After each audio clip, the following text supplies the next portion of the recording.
Namaskar and welcome to Indian Diplomacy, show on India's national broadcaster Doordarshan about Indian foreign policy, India's international relations and key concepts and ideas that drive India's conduct and behavior in the world. Viewers, in this episode, we are going back in time to take a close look at ancient Indian strategic thought. India, as you know, is a civilizational power with a dense volume of writing and thinking and praxis on strategy, statecraft, warfare, peace, order, power, all these concepts going back for more than 2 millennia. So, we are going to be talking about all these ideas that have shaped India as a civilizational power over the millennia and how the past still reflects in India's present and potentially future conduct. That is the main theme of the show. And to discuss this, I am very privileged to introduce you to an eminent scholar of international relations, Dr. Amrita Narlikar. Dr. Narlikar is Distinguished Fellow at the Observer Research Foundation.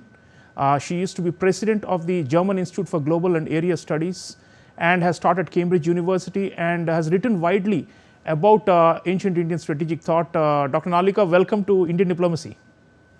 Thank you very much for having me on your show.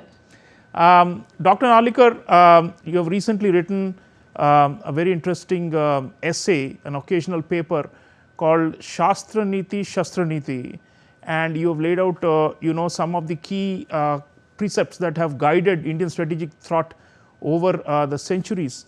And one of the points you make at the outset in the essay is that as India is rising contemporarily right now and reclaiming its status as a major power in the world or a leading power in the world, it is becoming more self-aware, you say.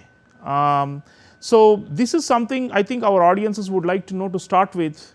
What is the link between becoming more aware about our roots, our heritage, our strategic tradition and the contemporary rise, because we are talking about things that were written and said thousands of years ago. What's the link between that and 21st century India and its return or rise to the top tier of the international order?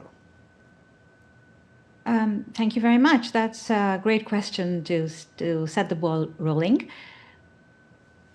If you go back just to, a couple of decades ago, go back to 1992, and there was an essay that was written by George Tanham in which he said that Indians have not been great strategic thinkers or developers of strategy. Yeah, and this prompted a huge debate on why is there no Indian strategic thought. Now, our scholars didn't just sit back, they responded to this. But the response, even in the 1990s, was a defensive one. So the response was along the lines of, oh, look at what Prime Minister Nehru used to say, and was that a form of realism, or was that a form of idealism? So the reference point remained very much concepts that were developed in the West. Now, and it was almost as if we started thinking maybe during colonial times, strategically at best, and then we started thinking a little bit more when we became independent. But that's just not true, right? Because we have ideas, we have strategic thought that goes back to millennia. And you ask me the very pertinent question on how does this link up with rising power? And we see this. Now, I'll give you just one example. In 2015, Prime Minister Modi came to Germany and he gave a speech. And in the speech, he said, protecting the environment comes naturally to Indians. You do not need to lecture to us on how to deal with climate change or protect the environment. Now, this was a very different way in which he framed the discussion, because up till then, we used to be along with many countries from the global south, we would say to the West, you developed, you burnt your coal, now it's our turn to develop, you let us develop now. Now, with India's rise, we've moved that debate. Now we've made the environmental protection agenda homegrown, right? And that homegrown characteristic comes from our ancient past. And so in that speech, PM Modi referred to verses from the Atharva Veda. And that showed the beautiful link between modernity and India's ancient past. Yeah, and in fact, viewers, you will be also interested in recapping. Prime Minister Modi recently talked about a 10-year challenge to overcome the mental slavery of the Western constructs from Thomas Babington Macaulay from 1835 to 2035. It's a 200 years of the colonial project, and how we need to decolonize the knowledge systems and regain pride in our own heritage, because that is how we will rise again. He used a word in Hindi, Dr. Narlikar. He said heen bhavna, meaning the sense of inferiority that has been ingrained for since in the post-independence period. We need to overcome that. It's until we do that, we will not have the confidence to rise. That was what he was saying. Absolutely spot on, right? And this is sort of what I mean when I say that even in the reactions that we give to the West, it used to be very defensive, right? So it would still be reference to Western frameworks. And I'll give you just one more example. I was the president of a big research institute in Germany for 10 years, and I would repeat it, and sort of experts on South Asia. Now, I would ask them, what do you know about Indian political thought? What do you know about Indian strategic thought? And the response was, at best, okay, that's the best response. It was, oh, we've heard of the Indian Machiavelli. Now, if somebody was saying this in 1929, as he did, there was an article on the Indian Machiavelli, we might accept this. But to speak about Kautilya as the Indian Machiavelli when he was writing about 2,000 years before Machiavelli, and that's just ridiculous in this day and age. Absolutely, yeah. So there's much that we have to reclaim, and also to educate the rest of the world, and that is part of the attempt here in this show. Dr. Narlikar, you already spoke about Kautilya or Chanakya, and he is often considered to be an exponent of realpolitik, but at the same time there is a strong moral and ethical component in Kautilya's Arthashastra. And you've also referred to the Mahabharata, the ancient Indian text, and there also you give a lot of examples where the so-called interests and the values are combined in the Indian strategic tradition, and they are not necessarily seen as divergent from each other, or you only follow power politics, or you only follow kind of pure moral impulses. It's a combination of the two, and for lack of a better phrase, I'm using the Western terminology here. Maybe it's a kind of a unique kind of a moral realism that you have been talking about, that stands the Indian strategic thought apart from other traditions.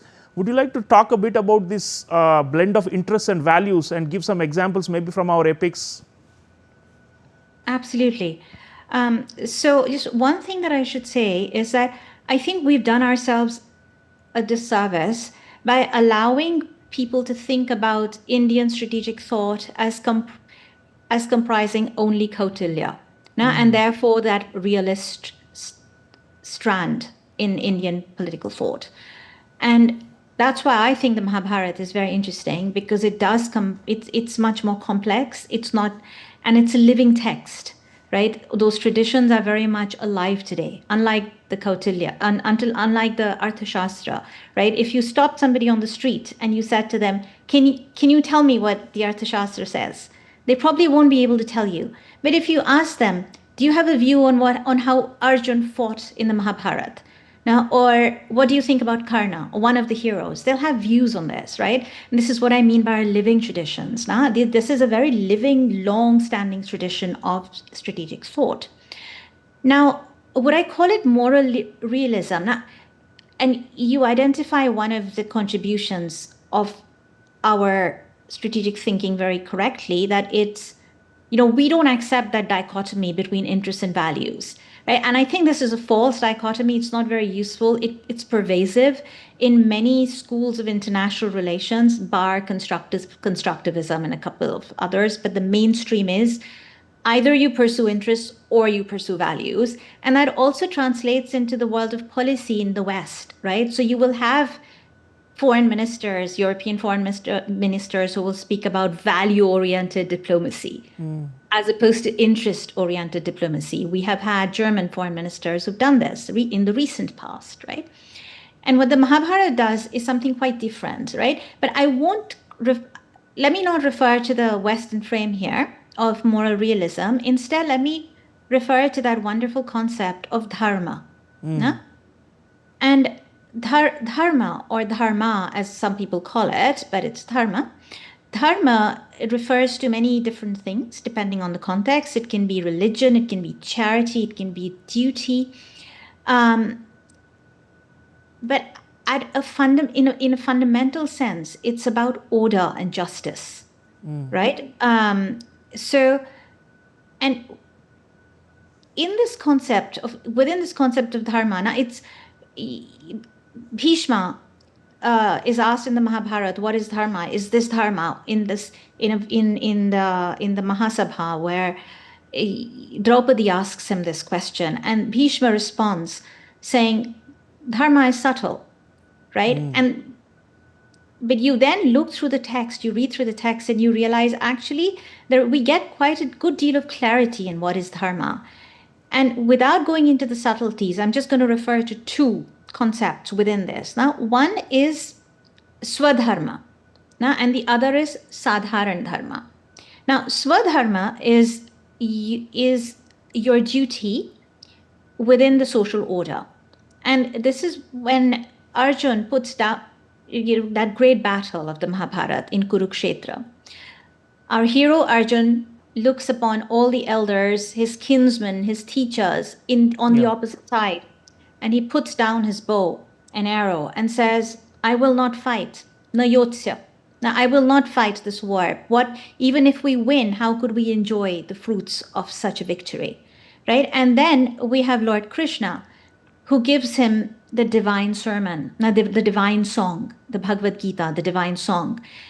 And when Krishna is trying to persuade Arjun why he needs to fight, why he should pick up that bow and arrow and fight, the first set of arguments relates to swadharma. No? And Krishna tells Arjun, you are a warrior. This is your duty. Now, if you give up on your duty right now, you will put yourself in peril and put many others in great jeopardy, right? And he says, swadharme nidhanam shreyaha paradharmo bhayavaha. Now, you must follow your swadharma, your duty. You must avoid following the path of other people's duties. Follow your duty. Then it becomes clear that Arjun is not going to get persuaded by this. Now, he's being told, the fruits of victory will be yours. If you win, you will enjoy the earth. If you die, you will enjoy heaven. Tasmat uttishta kaunteya yuddhaya krita nishchayaha. Now get up and fight. And Arjun is not getting persuaded. And then Lord Krishna appeals to sadharan dharma. And he tells, and this is the beauty of the sermon, when he reminds Arjun about how the equality of the soul, right? The equality of all human beings, and the equality of all more than human beings and human beings, that all of us, all the beings of the earth are one, right? And how can you believe in death when the soul is undying? And he who looks upon all creatures as he looks upon himself, he's the one who really understands, right? And that is sadharan dharma.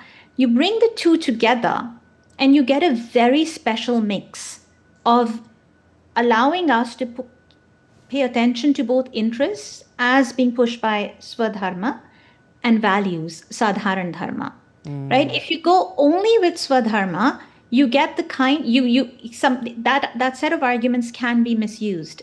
Right. Dr. Narlikar, you have also commented on the core issue of going to war and using force, because this is always the central question in statecraft. And on this issue, your reading of Indian strategic thought, distilled from many texts, is that it's neither jingoistic nor pacifist. And you are saying that it depends on circumstances, war is to be used in last resort, and there are also paths to peace and diplomacy to avoid war that need to be exhausted.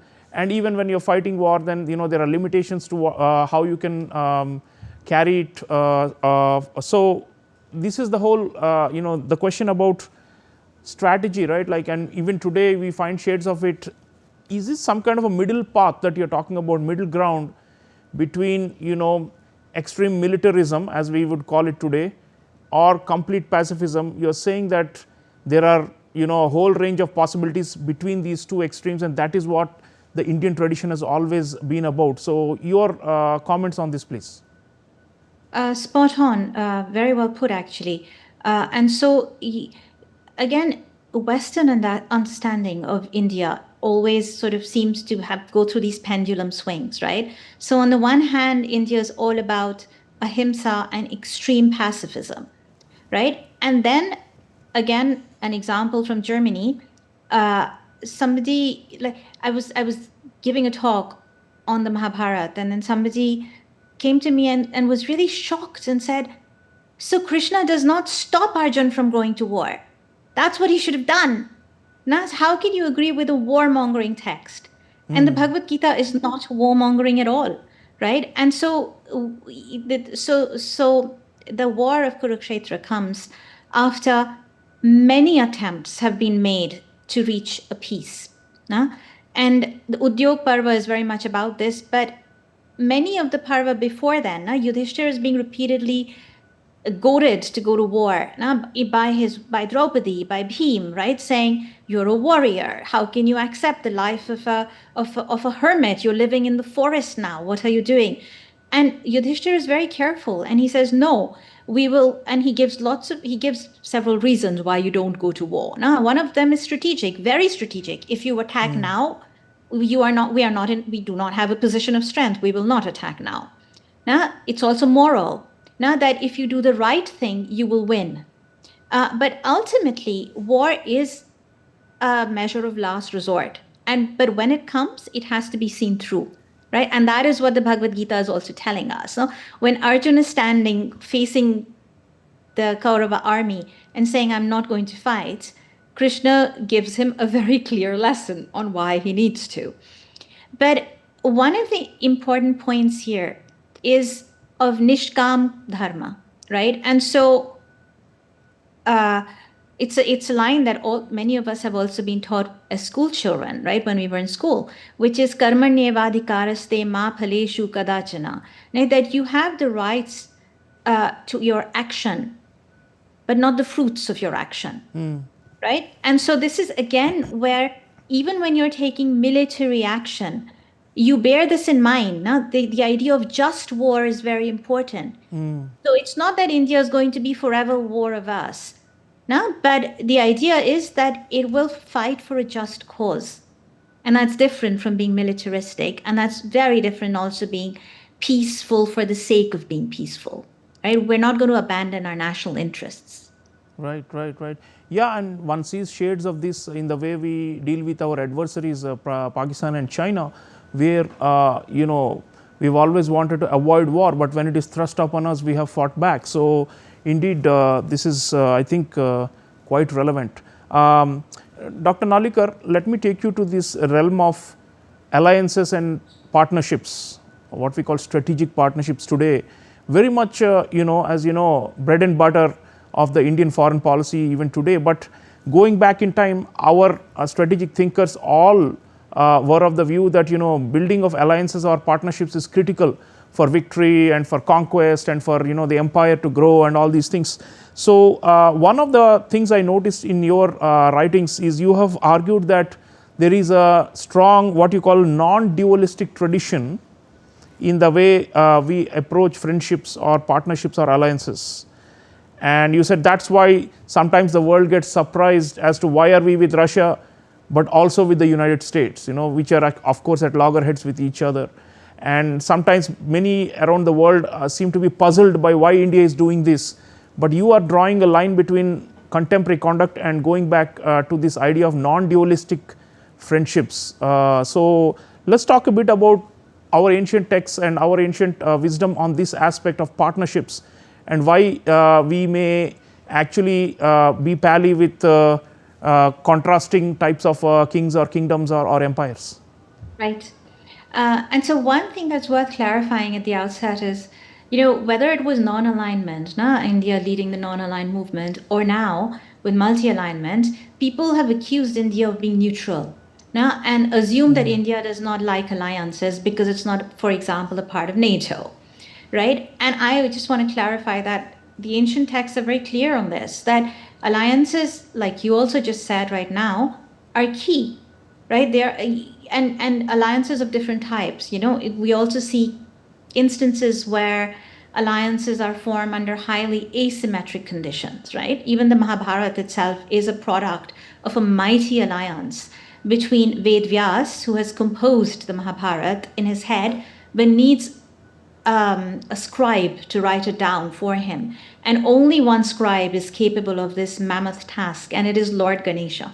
Right. Right. And that is and there is a bargaining. Now there is a bargaining process that ensues between the god Ganesha and Ved Vyas, and a deal is struck. Right. So alliances are key. One thing that I will add to, I'll just come to your question in a second on the non-dualistic tradition. One other thing that I think I should mention is that what is also clear is we don't get blind faith, blind allegiance. Right? So we see this in the case of the Mahabharata, where Dhritarashtra epitomizes this blind loyalty that he has towards sons, and especially Duryodhan, right? And that does not play out well for the Kauravas, right? The blind king Dhritarashtra is blind, not only physically blind, but it shows that he's also blinded by his love and loyalty for his sons, right? And so what we are being repeatedly told is think for yourself. Decide for yourself. And that actually also fits very well with the way we pursue strategic autonomy. Now that we are not blindly going to follow alliances. But now coming to that very important point that you raised, Dr. Chaulia, on non-dualism, right? The non-dualistic tradition in India ensures that othering does not come readily to us, right? We don't make pariahs for no reason. We don't shoo countries out of the room. Now that's just not what we do. That's not what we're about, right? And alliances are also based on history of cooperation. History matters, right? And so again, we see this in the Mahabharata when Arjun chooses Lord Krishna. Without his armies, he chooses the person of Lord Krishna. Because there is a long history of trust there. And Duryodhan gleefully accepts the armies. Duryodhan does not win the war. Arjun's side does. Arjun selects well. He bears in mind that history of trust that he has with Lord Krishna. And so trust matters, long-standing relationships matter. And above all, this non-dualism matters. So the West is then very surprised, over the Russia-Ukraine war. And there was real disappointment. I was in Germany at the time when the war had broken out. And there was real disappointment on how on earth could India not be condemning Russia, right? And if the West had taken any interest in how Indians think, where we're coming from, where our strategic thought is coming from, perhaps they would not have been so surprised. Absolutely. So it's not just the contemporary, tactical, needs. It's something deeper, viewers. That's what Dr. Narlikar is saying. Dr. Narlikar, we are almost out of time, but on the question of human rights, which of course has become one of the, big trope of our times in the, especially in the liberal discourse, you have made an interesting point that the Indian ethos is more liberal than even Western variants. And that on climate, on the environment, on compassion towards all living beings, you have said that it's not just the intergenerational justice, which is a human to human concept, but it also involves interspecies justice and equity and these sort of things. How can we mainstream these Indian ideas on human rights, on environment, and on nature, so that we can overcome the planetary crisis today? I mean, every year we have these COP summits, and we have just seen one in Brazil, and there are going to be many more, but they don't seem to be getting to the bottom of the problem because there is no mindset change. And our prime ministers argued for one through the life movement, lifestyle for the environment and so on. But do talk a bit quickly about these traditions of ours and how they could potentially be solutions to the challenges of today. Okay, this is a very important issue. And so if we think about human rights, and most people, the debate is, they're universal, meaning Western human rights that respect the individual, or there's an Asian variant of human rights which respects family and society, right? But India gives us a very different story. Now, and in India, we have respect for the individual, not just family and society. Now, so we are not that Asian version. We're much more than that so-called Asian version. But respect for the individual across species. All lives matters, human and more than human, right? The planet matters. And so we see this in several stories. There's a very interesting debate between Jajali and Tuladhar, right? And Tuladhar points to the extreme abuses of animals in farming, agriculture. Now think about EU-India trade negotiations. And in this case, the EU always adopts the high moral ground. And India has been at the receiving end of sermons from the EU on environmental standards. But actually, look at farming practices, industrial farming practices in the EU, and they're horrific, right? There is no care about animal welfare or animal rights. Now, wouldn't it be great if both the EU and India were to take a leaf out of that discussion between Tuladhar and Jajali, and which talks about respect for animals and animal rights, no? And so this idea, Sudhaiva Kutumbakam, that has been it's being used almost like a mantra, right? And people think it means all the peoples of the world belong to one family, and that's not what it means. What it means is the entire earth is one family, right? And so Udara Charitanam tu Vasudhaiva Kutumbakam, to the generous minded, the entire earth is a family. That idea is very deeply embedded in our traditions, right? And so I grew up with the idea of Atmavat Sarvabhuteshu Yah Pashyati Saha Panditah. He who looks upon all beings as he looks upon himself, he is the truly wise one. So if we want to make the world a Vasudhaiva Kutumbakam, we have to pay more attention to the rights of the rivers, to the rights of the forest, to the rights of every single individual. Absolutely. Dr. Narlikar, I'm afraid I'm out of time, but viewers, the point is ours is a civilization that has always prided itself in mother nature, the idea of nature as a mother and all of us as children, all of us being not just the humans, but all living forms. And therefore, as Dr. Narlikar is saying, we have a wider conception of human rights and of environment. And if those ideas were to be mainstreamed, we would be probably better off. Let me thank Dr. Narlikar for sharing, very unique insights into the Indian psyche going back millennia, and also the carry forward of some of those ideas into contemporary times. Dr. Narlikar, thank you for this research, and I think we have to do more work on culture and how it is, not just sticky in terms of continuity, but also capable of bringing about change in the contemporary world order. Thank you so much, and great writing. Always a pleasure to have you. Thank you very much, Dr. Chaulia. Viewers, the point is India has a very, very old tradition of strategic thinking and strategic wisdom, and those concepts need to be brought back, not just because India is rising and because we feel emboldened as a result of what our ancestors said, did or wrote, but also because this is good for the world, and many of our ideas are balanced, moderate and middle of the road. So what that means is that India has avoided extremities. What we are talking about is a different type of world order where everybody has a chance and everybody has a voice and a say, and that is the Indian ethos. So do think about the past and the present and how these are intricately linked, and let's work towards a better future based on the ancient Indian strategic wisdom. Thank you for watching. I'll see you again next time. Until then, take care.